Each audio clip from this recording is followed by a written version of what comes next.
Passando aqui mais uma vez, mais uma oportunidade que Deus tem nos concedido, para a glória do seu nome. Eu agradeço a Deus e as pessoas que se inscreveram no canal esses dias. Que Deus te abençoe, que essas palavras possam te edificar, abrir o teu entendimento e te despertar para buscar ainda mais o reino de Deus. A palavra que Deus colocou no meu coração está em Lucas, capítulo 6, versículo 6 até o versículo 8, que diz assim: E aconteceu também em outro dia, no sábado, que entrou na sinagoga e estava ensinando. E havia ali um homem que tinha a mão direita mirrada. E os escribas e fariseus atentavam nele se o curaria no sábado, para acharem de que o acusar.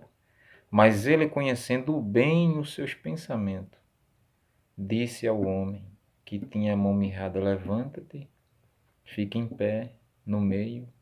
E levantando-se ele, ficou em pé.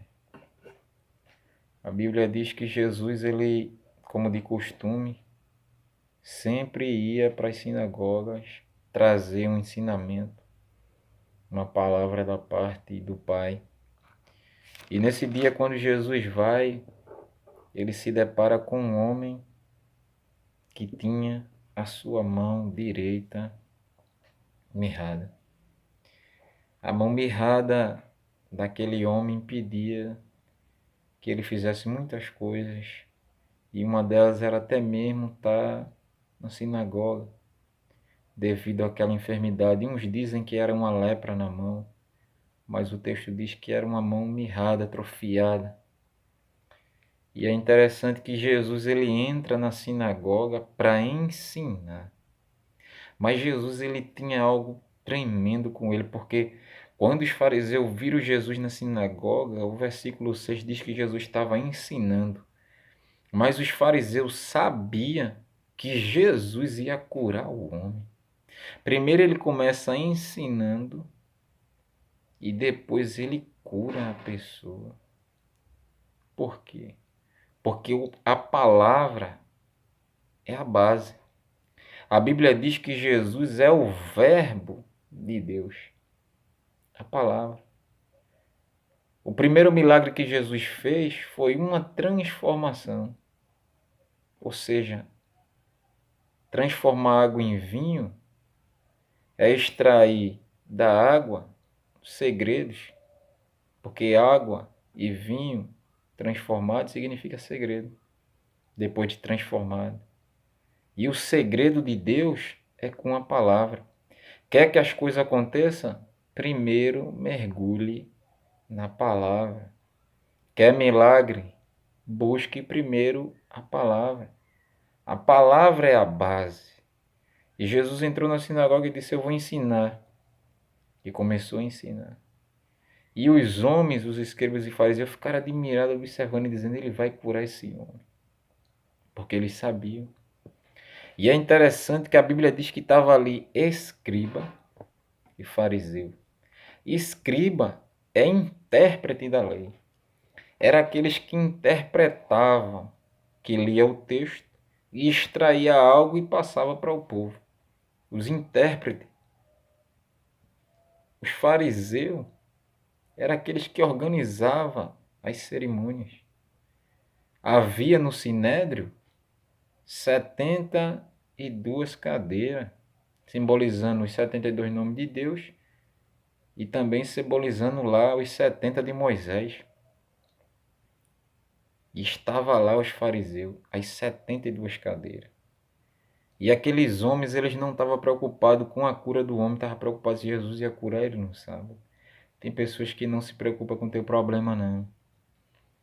Você pode ter mão mirrada, pé mirrado, costa mirrada, tudo mirrado. Ele vê você. Para ele aquilo não afeta ele em nada, sabendo ele que o primeiro mandamento é amar a Deus acima de todas as coisas e o seu próximo como a si mesmo, coisa que os fariseus e o escriba sabia, que eles eram estudantes, fino, profundo da palavra. Mas eles não praticavam isso. Eles se preocupavam se Jesus ia curar o homem, mas não estava preocupado com o problema que aquele homem tinha. Infelizmente. A preocupação deles era outra. A preocupação deles não era se aquele homem estava com problema. Se aquele homem ia voltar a ficar bom. A preocupação deles era se Jesus ia fazer alguma coisa. Porque o negócio deles era contra Jesus. E eu fiquei analisando que o fariseu ele tinha uma vida, entre aspas, bem interessante de se observar. Porque lá em Lucas capítulo 18 ele diz, o fariseu diz que dava o dízimo.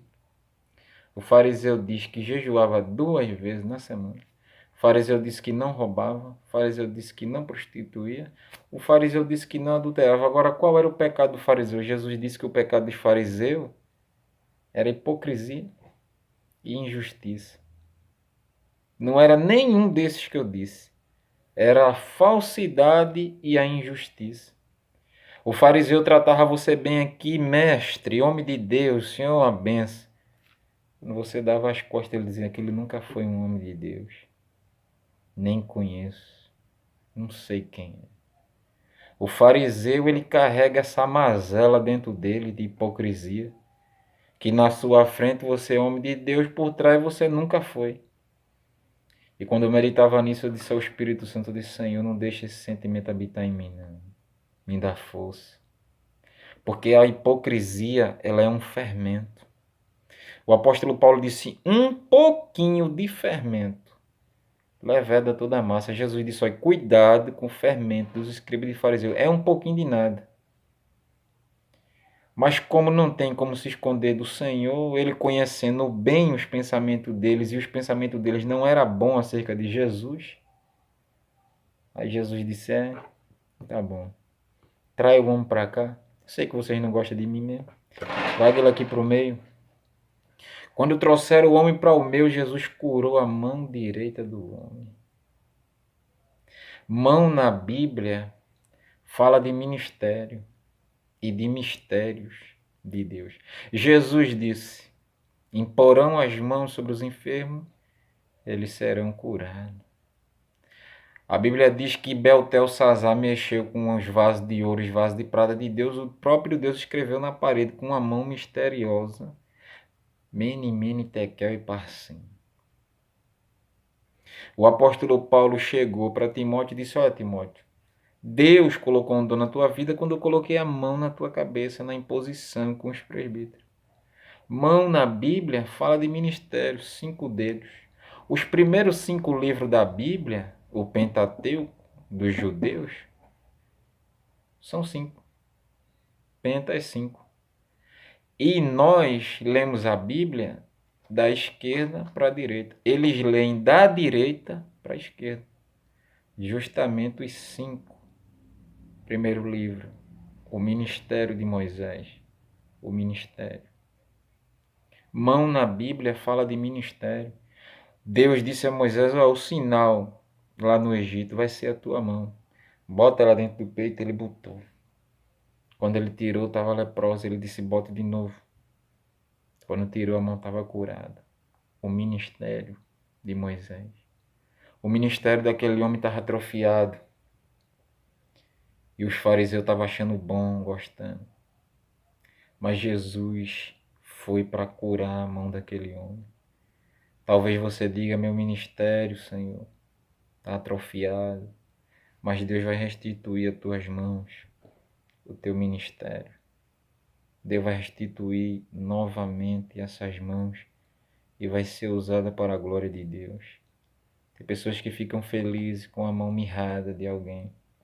Tem pessoas que ficam felizes porque aquele homem estava na sinagoga, mas estava com a mão mirrada. Queria ele na sinagoga, mas queria ele com a mão mirrada. Mas Jesus é bom e foi ali para curar a mão daquele homem. Talvez você diga, a minha mão não fica mais boa. Está muito mirrada. Mas o Senhor ele vai visitar o teu ministério. Aleluia. Ele vai visitar as tuas mãos de novo. A Bíblia diz que pela mão de Paulo, Deus fazia obras extraordinárias no seu ministério, na mão, as suas mãos. Jesus colocou aquele homem de volta no meio e restituiu o que estava perdido, acabado. Colocou ele no meio e não fez vergonha a ele.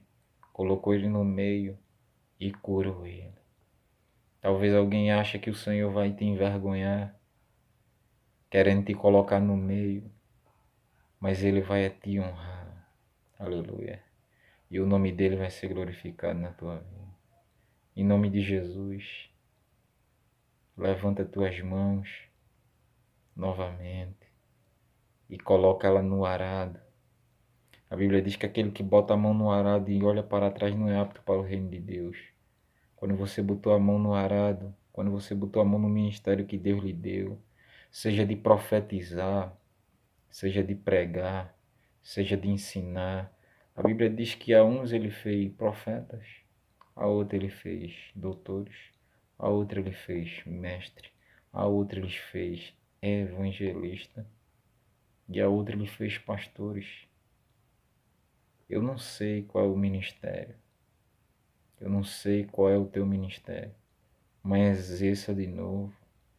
Não ligue para o que as pessoas vão falar, não, porque o fariseu ele quer lhe ver com a mão doente, quer lhe ver com a mão ressequida, mas a sua mão, o seu ministério, foi Deus quem lhe deu. Aleluia. Usa ela de novo para a glória de Deus. Nós temos as nossas mãos, que as nossas mãos elas são emanações do Todo-Poderoso, emanações. Usa as tuas mãos para a glória de Deus e vê Deus operar milagre e maravilhas. A Bíblia diz que Jacó abençoou os filhos dele e se abençoa colocando as mãos. Tem muita gente para ser abençoada através da tua vida, no nome de Jesus. Levanta a tua cabeça. Deus vai restituir as tuas mãos de novo. E o nome do Senhor vai ser glorificado. E ainda mais, talvez a sua restituição não seja só espiritual, seja física. Talvez você ache difícil, mas o Senhor, assim que você abrir o coração para esse ensinamento, se desprender do seu eu, abaixar a guarda e abrir o coração, Ele pode te visitar também fisicamente e restaurar aquilo que está doente. Creia nessa palavra, em nome de Jesus, que o Senhor Ele pode te visitar aonde você estiver, no hospital, em casa, em qualquer lugar que você está preso, ressequido, mas o Senhor Ele pode te visitar. Em nome de Jesus. Guarda essas palavras no teu coração, para a glória de Deus. Deus vai deixar sã como a outra, em nome de Jesus.